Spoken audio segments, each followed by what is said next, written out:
segment where I cover rhetorical tools and cognitive biases to better equip you to be a more effective advocate for your ideology.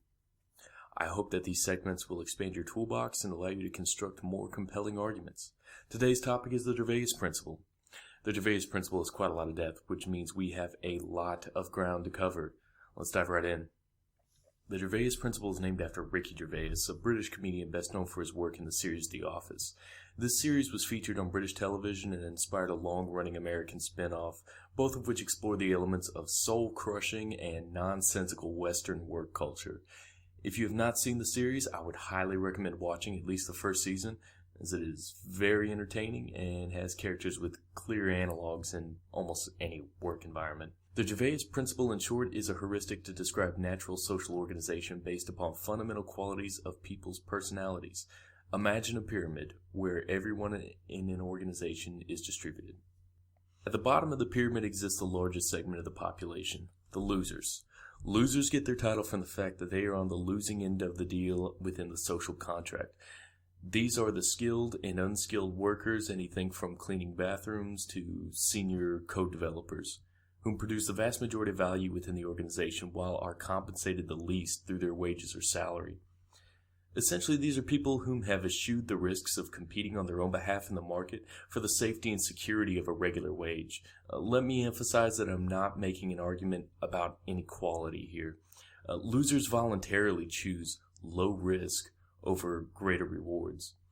Likewise, profit necessitates that employees be paid some fraction less than the precise value of their labor to a company, and without profit there is no investment or growth. The defining characteristics of losers are disinterest in advancement, greater engagement in hobbies and friends than in work or money, and a rational disinterest in the welfare of the organization.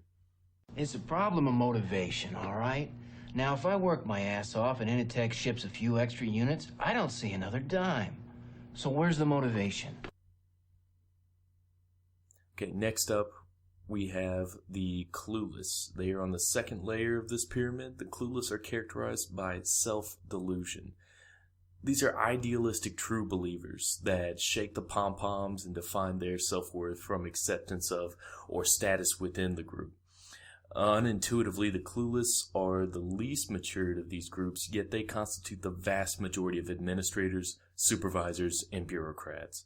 They provide little value outside of reinforcing an organization's culture and are totally oblivious to how disproportionately low their rewards are in respect to their dedication, which is often all-consuming, that they provide to the organization. Sitting atop the pyramid are the sociopaths, and before I go any further, let me clarify that the negative connotations of the word sociopath should be taken out of this description. These are not actually evil people. To be more accurate, they are amoral as opposed to immoral. They do not seek to do harm, but they will always place personal welfare first. These people are almost exclusively the executives, financiers, and elite politicians of the world. Sociopaths are indifferent to the externalities of their actions, abhor being controlled, and have completely internal loci of self-worth. They are unapologetic and accepting of the harsh realities of markets and social organization. So why does all this matter? How does identifying these social strata make me a better communicator? The importance is understanding the underlying motivations and communication methods that these groups have, because they are all starkly different. So let's unpack how these groups communicate. Each one has its own internal language, as well as a language it uses for the outgroups. The internal language of losers is called game talk. Game talk is the totally non-substantive exchange we encounter in everyday life. Game talk helps define a loser's position within the group hierarchy. This can be by denigrating others with jokes or pranks, or by building rapport by sharing mimetic information and showing popular culture knowledge and interest. How about them Broncos kind of talk. This form of communication is essentially a game where the points are tallied in social standing. This is different from how losers communicate to sociopaths and vice versa. This is done through something called straight talk, and that's a clear communication of actual intentions and desires, which is actually very rare in human communication. And it's only made possible because of the very clear power differential between the loser and the sociopath. So when the big boss says do this, you say, yes, sir. Nobody needs to fool anyone, and both parties know exactly where they stand. This differs from the internal communication of sociopaths. Movies often portray cigar-chomping executives speaking plainly about their evil plans behind closed doors, but this is actually not the case. Power talk, which is the internal language of the sociopath, is defined as any exchange where there are actual stakes to risk, and is characterized by extreme subtlety. The goal of power talk is to maximize information discovery from others without revealing the strength of one's own position. The most clear example are players at a poker table, where every element of communication could make or break your next play. Let's move on to the clueless. They communicate to themselves and to other groups by posture talk. This is a totally hollow imitation of power talk and is characterized by reliance on buzzwords and ostensibly high language. This is maximum noise to signal ratio. If you imagine a chimpanzee holding a banana next to its ear, acting like it's speaking on a cell phone, then you get a pretty clear image of what's happening here. The clueless imitate the superficialities of the powerful while completely misunderstanding the concept behind it. Both sociopaths and losers communicate to the clueless by baby talk, which is an even further dumbed-down version of posture talk.